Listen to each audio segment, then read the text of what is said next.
Bonjour, bienvenue sur le Flash Actu de Groupe 15. Christophe, pouvez-vous nous expliquer pourquoi les taux des États n'arrêtent pas de baisser depuis les années 80 et surtout, quelles en sont les conséquences pour l'épargnant? On est dans un contexte durable de baisse des taux d'intérêt depuis 1980 où les taux d'intérêt étaient proches de 18%. Ils n'ont pas cessé de baisser jusqu'à maintenant. Voilà, et en particulier depuis 2008, et les taux directeurs, certains taux directeurs de la Banque centrale sont négatifs même depuis 2015, ce qui est une situation complètement anormale. Voilà, et c'est effectivement très très exceptionnel. L'objectif effectivement d'une baisse des taux d'intérêt, si vous voulez, c'est de relancer la croissance économique.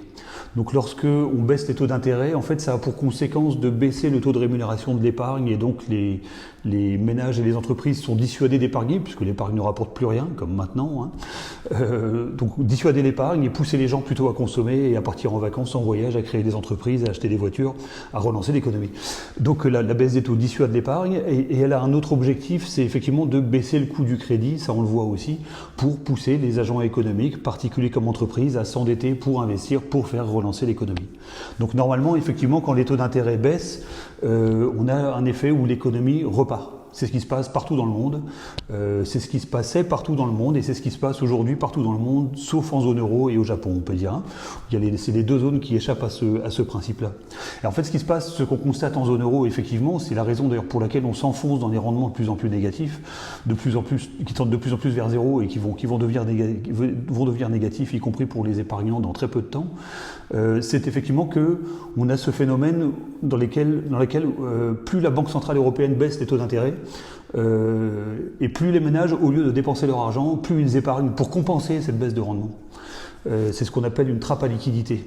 Et ça signifie qu'effectivement, ce qu'on voit, c'est que plus les taux baissent, plus les gens épargnent, et plus les gens épargnent, et plus les taux baissent, et plus les taux baissent, et plus les gens épargnent. Et donc on est dans un cycle infernal où la croissance économique ne repart jamais, et où on a aujourd'hui, depuis 2015, et aujourd'hui typiquement, des rendements de l'épargne sans risque qui sont proches de zéro. Dans certains cas, c'est déjà négatif. Il faut savoir qu'en Allemagne, il y a déjà plus de 200 banques qui impactent les taux négatifs dès le premier euro sur les comptes chèques. Ça va venir chez nous aussi.